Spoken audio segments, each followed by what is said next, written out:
Hi friends, போன வீடியோவில் வந்து முருகரோட பெயிண்டிங்கை பற்றி பார்த்துருப்போம். அதுக்கு முந்தின வீடியோவில் வந்து முருகரோட ஸ்கெட்சிங் வீடியோ பார்த்துருப்போம். 2 வீடியோவோட லிங்க்கையும் நான் டிஸ்கிரிப்ஷனில் கொடுக்குறேன், மறக்காமல் போய் பாருங்கள். இப்போ நம்ம பெயிண்டிங்கை கண்டினியூ பண்ணலாம். இப்போ ஸ்டார்டிங் பார்த்திங்கன்னா ஆர்னமெண்ட்ஸ்லேருந்து ஸ்டார்ட் பண்ணுவோம். ஆல்ரெடி நான் வந்து பேஸ் கலர் கொடுத்து வச்சுருக்கேன், எல்லோ கலர் அடிச்சிருக்கேன். இப்போ அதிலேருந்து மீடியம் கலர் எடுத்து பண்ணலாம். ஆர் டேரெக்டாக வந்து டார்க் கலர் அப்ளை பண்ணி அதுலேருந்து மீடியம் கலர் கொண்டு வந்தாலும் பண்ணலாம். பட் அப்படி பண்ணும்போது நம்ம எப்படியுமே வந்து டார்க் வந்து அப்ளை பண்ண தான் செய்யணும் அட்லாஸ்ட்டு. நம்ம எப்படி பண்ணாலும் ஈஸியாக தான் இருக்கும். நான் இதில் வந்து டார்க் அப்ளை பண்ணி அதிலேருந்து மீடியம் கொண்டு வந்திருப்பேன். அட்லாஸ்ட் நான் கடைசியில் வந்து இன்னும் கொஞ்சம் டார்க் ஏற்றிருப்பேன். இதில் பார்த்திங்கன்னா அந்த ஒவ்வொரு பெண்டுக்கும் வந்து நான் மீடியம் கலர் கொடுத்துருப்பேன். மீடியம் கலர் கொடுத்துக்கிட்டே வந்து நெக்ஸ்ட்டு அந்த இதில் வந்து டார்க் ஏற்றிருப்பேன். இந்த சைடு பார்த்திங்கன்னா ஃபஸ்ட்டு வந்து அவுட்லைன் கொடுத்துருவோம். அவுட்லைன் எல்லா இடத்துக்கும் நல்லா பெர்ஃபெக்டாக கொடுத்துட்டு அதிலேருந்து நம்ம வந்து மீடியம் கலர் கொண்டு வரணும். இப்போ நான் வந்து டார்க் கலர் வந்து சும்மா லைட்டாக தான் அப்ளை பண்ணியிருக்கேன். இப்போ அதுலேருந்து மீடியம் கலர் கொண்டு வந்திருக்கேன். இது மீடியம் கலர் கொண்டு வரும்போது நம்ம மிக்ஸ் பண்ண அந்த ப்ரௌனை வந்து எல்லோ கலரில் லைட்டாக மிக்ஸ் பண்ணிக்கோங்க. மிக்ஸ் பண்ணிவிட்டு அதுக்கப்புறம் மேலே கொடுத்திங்கன்னா அந்த எல்லோவோட மெர்ஜ் ஆகிறதுக்கு வந்து ஈஸியாக இருக்கும். இது வந்து ஷேடோவில் வந்து ரெஃப்ளெக்ட் ஆகிற மாதிரி பார்த்துக்கோங்க. அப்படின்னா தான் வந்து ஒரு ரியலிஸ்டிக் லுக்கு கிடைக்கும். ஸோ நான் இந்த இடத்துலையும் ஆர்னமெண்ட்ஸுக்கு நான் இப்படி தான் பண்ணியிருக்கேன். ஃபஸ்ட்டு டார்க் வந்து லைட்டாக அப்ளை பண்ணியிருக்கேன். அப்ளை பண்ணிவிட்டு அதுலேருந்து நான் மீடியம் கொண்டு வந்திருக்கேன். மீடியம் கொண்டு வந்துட்டு அந்த லைட் கலரோட மெர்ஜ் பண்ணும் போது லைட்டாக அங்கே கேப் விடணும். கேப் விட்டால் தான் வந்து அதோட ரெஃப்ளெக்ஷன் வந்து தனியாக தெரியும், ஒரு ரியலிஸ்டிக் வந்து லுக் கொடுக்கும். ஆர்னமெண்ட்ஸ் பொறுத்த வரைக்கும் நம்ம எல்லோ கலரில் வந்து நிறையா கான்சென்ட்ரேட் பண்ணோன்னா அந்த ஒரிஜினாலிட்டி கிடைக்காது. ஆனால் வந்து அந்த டயக்ராமோட ஃபினிஷிங் கிடச்சிரும். பட் வந்து நம்ம டார்க் கலரில் கான்சென்ட்ரேட் பண்ணோன்னா அந்த ரியலிஸ்டிக் லுக் வந்து கிடைக்கும். ஸோ டார்க் வந்து அப்ளை பண்ணுங்கள். ஸோ இப்போ பார்த்திங்கன்னா அந்த டார்க்லேருந்தே நான் லைட் எடுத்திருக்கேன். அப்படியே அந்த மீடியம் கலரை வந்து ஃபுல்லாக மெர்ஜ் பண்ணிடணும் லைட்டோட. அது பண்ணும்போது லைட்டாக ப்ரெஷ்ஷை வந்து லைட்டாக தண்ணியில் நனைச்சிக்கோங்க. இந்த டார்க் கலர் கொடுக்கும்போது வாட்டர் கலரில் தண்ணியை வந்து அதிகமாக எடுத்துடாதீங்க. எடுத்திங்கன்னா வந்து அந்த தண்ணி பட்டை அடிக்கும். ஸோ நம்ம வந்து தேவையான அளவு லைட்டாக எடுத்துக்கணும். அந்த டிப்பில் மட்டும் தண்ணி படுற மாதிரி வச்சுட்டு அடுத்து அதிலேருந்து நம்ம கலரை வந்து தொட்டு நம்ம அடிக்கிற மாதிரி பார்த்துக்கோங்க. அப்படின்னா தான் அந்த டார்க் லுக்கு வந்து கரெக்டாக இருக்கும். இப்போ சப்போஸ் நீங்கள் அடிக்கும் போது இப்போ நீங்கள் பேஸ் கலர் அடிச்சிருக்கீங்க, இப்போ எல்லோ கலரு, இப்போ நீங்கள் பார்த்தாலே தெரியும் இந்த சைடில் வந்து எனக்கு வந்து டார்க் ஆகிருச்சு, ரொம்ப டார்க் ஆகிருச்சு. ஸோ அப்படி பார்த்தீங்கன்னா நீங்கள் வந்து அடுத்து வந்து டார்க் லேயர் அப்ளை பண்ண தேவையில்லை. நீங்கள் அடிக்கும் போது அதை மெர்ஜ் பண்ணாமல் அதோட கலரில் வந்து லைட்டாக எடுத்திங்கன்னா அது கரெக்டாக இருக்கும் மீடியமுக்கு. ஸோ இப்போ பார்த்திங்கன்னா அந்த சாண்டலில் வந்து நம்ம மிக்ஸ் பண்ண மீடியம் கலரை வந்து ஃபுல்லாக அடிச்சிடுறேன் பேஸ் கலருக்கு. அதை அடிக்கும் போது தண்ணி அதிகமாகவே கலந்துக்கோங்க. ஏன்னா பேஸ் கலர் அடிக்கும் போது தண்ணி அதிகமாகவே கலந்துக்கலாம்.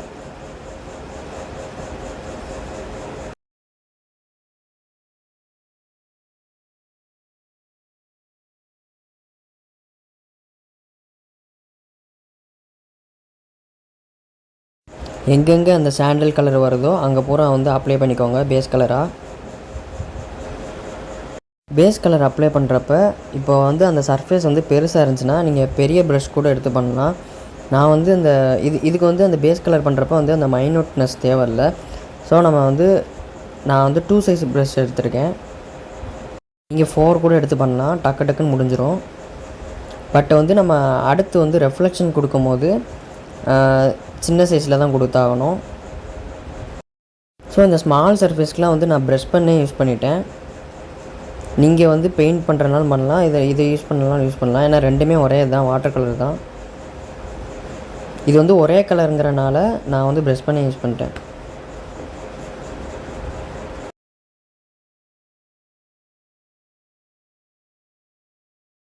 ஸோ இந்த கலர்லாம் வந்து நம்ம இமேஜினேஷன் தான்.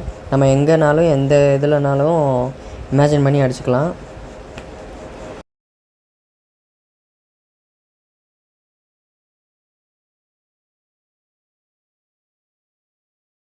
இப்போ பார்த்தீங்கன்னா நான் ஒவ்வொரு டீட்டெயில்ஸாக கொடுக்கும்போது இப்போ பேஸ் கலர்லேருந்து நம்ம வந்து மீடியம் கலர் எடுக்கணும்.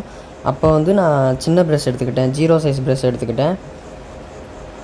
அதிலேருந்து நம்ம வந்து டார்க்கை வச்சுட்டு இப்போ நான் வந்து டார்க் அப்ளை பண்ணுற மாதிரி தான் இருக்கும். ஆனால் நான் வந்து அந்த டார்க்லேருந்து மீடியம் கலரை வந்து பேஸ்க்கு வந்து மெர்ஜ் பண்ணுறேன்.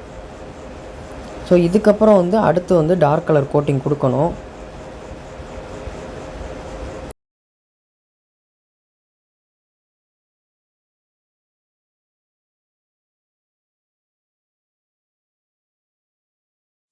ஒரு படத்தில் எந்த அளவு டார்க் முக்கியமோ அதே அளவு வந்து அந்த லைட்னஸ்ஸு அந்த ரெஃப்ளெக்ஷன்லாம் ரொம்ப முக்கியம். ஸோ அந்த லைட்னஸுக்கு வந்து ஒயிட்டை வந்து மெர்ஜ் பண்ணி எங்கெங்கே ரெஃப்ளெக்ஷன் வருதோ அங்கெல்லாம் வந்து மேலே அடிச்சு விட்ருங்க. அதை அடிக்கிறப்ப வந்து தண்ணி ஓவராக எடுத்துடாதீங்க.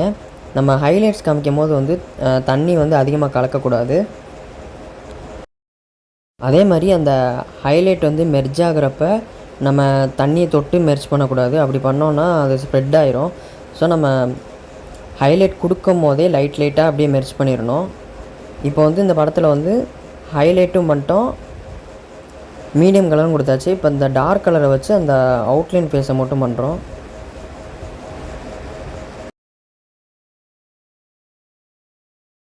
இப்போ பார்த்திங்கன்னா அதே மாதிரி ட்ரெஸ்ஸுக்கு வந்து அந்த பேஸ் கலர் அடிக்கிறேன். இங்கேயே நான் ரொம்ப தண்ணி கலந்துட்டேன்னா அந்த ட்ரெஸ்ஸில் வந்து லைட்னஸ் வந்து ஓவராக இருந்துச்சு. ஸோ அதிகமாக தண்ணி கலந்து நான் பேஸ் கலர் வச்சுக்கிட்டேன். நீங்கள் அடுத்து மெர்ஜ் பண்ணுறப்ப ஈஸியாக இருக்கும் உங்களுக்கு.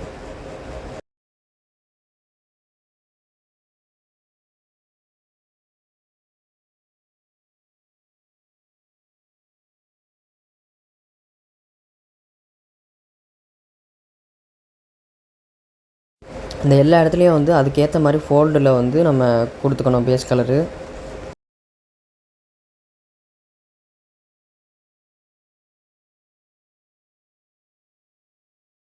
இந்த மாதிரி இடத்துல பேஸ் கலர் கொடுத்தோன்னே நீங்கள் அடுத்து லைட்டாக டார்க் கலர் அப்ளை பண்ணுங்கள். அதை வந்து எட்ஜில் மட்டும் அப்ளை பண்ணிவிட்டு சென்டரில் பார்த்தீங்கன்னா ஒயிட் கலர் வந்து அடிச்சு விட்டிங்கனாலே அந்த இது 3D லுக் கொடுத்துரும். இப்போ பார்த்தீங்கன்னா எல்லோ கலரை வந்து பேஸ் கலர் அடிக்கிறோம் சைடில்.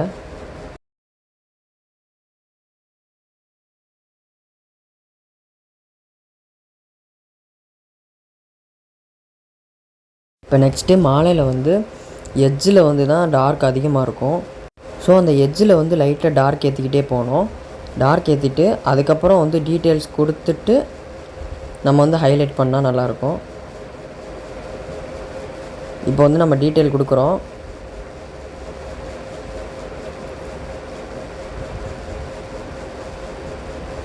அடுத்து நம்ம வந்து அந்த ஹைலைட்டு வந்து ஒயிட்டு கொடுக்கணும். எல்லா இடத்துலையும் மாலையில் பொறுத்த வரைக்கும் எல்லா இடத்துலையும் ஒரே மாதிரி தான் பண்ணணும்.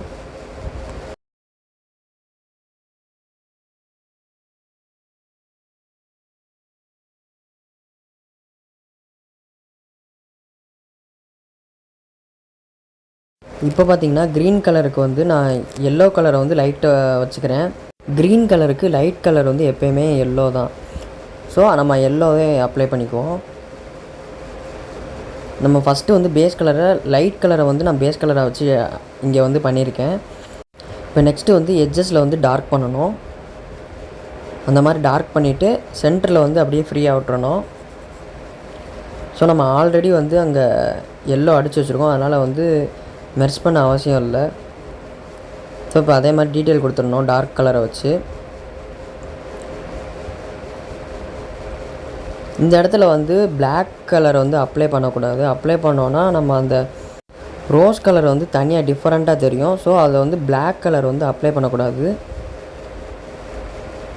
ஸோ இப்போ பார்த்தீங்கன்னா அந்த மிச்ச இடத்துக்கு பூரா ஒயிட் கலராக கொடுத்துருவோம். ஒயிட் கலர் கொடுக்குறதுக்கு அதை வந்து க்ரே வச்சு டீட்டெயில் கொடுத்துட்றேன். அதிலேருந்து அந்த க்ரே இன்னும் கொஞ்சம் டார்க்காக வச்சுட்டு அதை வந்து சைடில் வந்து எட்ஜஸ்க்கு வந்து அவுட்லைனாக கொடுத்துட்றேன். ஸோ இப்போ இது க்ரே எப்படி கலக்கணும்னா பிளாக்கும் ஒயிட்டையும் வந்து கலக்கணும். உங்களுக்கு தேவையான அளவு கலந்துக்கலாம். இப்போ வந்து மாலை டார்க்காக வேணும் அப்படின்னு வச்சிங்கன்னா கொஞ்சம் பிளாக் அதிகமாக கலந்துக்கலாம். இப்போ நான் வந்து இந்த இடத்துல லைட்டாக தான் போட்டிருக்கேன், அதனால் நான் லைட்டாக ஒயிட்டு வந்து கொஞ்சம் அதிகமாகவே கலந்துருக்கேன்.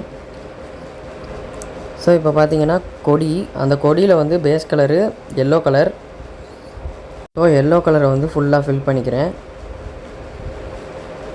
நீங்கள் வந்து பெரிய ப்ரஷ்ஷில் கூட பண்ணலாம். நான் இங்கே வந்து சின்ன ப்ரஷ்ஷில் பண்ணியிருக்கேன். ஏன்னா சேவல் கிட்டே கொடுக்கும்போது அந்த டீட்டெயில்ஸ் வந்து மிஸ் ஆகிறதுக்கு சான்ஸ் இருக்குது. ஸோ அதனால் வந்து நான் சின்ன ப்ரஷ்லேயே கொடுத்துட்டேன்.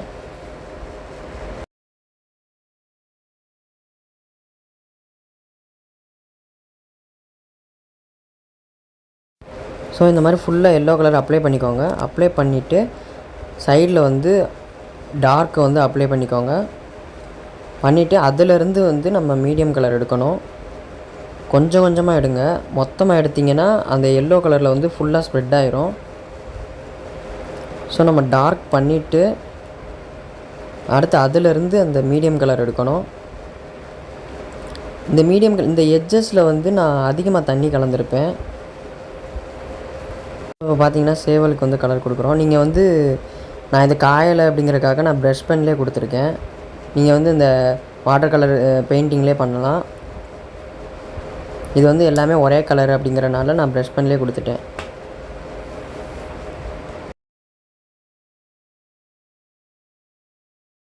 லெக்குக்கு பார்த்தீங்கன்னா நான் வந்து எல்லோ ஆக்கர் கொடுத்துருக்கேன். ஏன்னா வந்து இந்த பின்னாடி பேக்ரவுண்டு வந்து மீடியம் எல்லோ. ஸோ என்னால் மீடியம் எல்லோ கொடுக்க முடியாது. கொடுத்தோன்னா நம்ம அந்த இதுக்கும் வித்தியாசம் தெரியாது. ஸோ நான் எல்லோ ஆக்கரையும் லைட்டாக வந்து அடுத்து பிளாக் கலந்துருப்பேன்.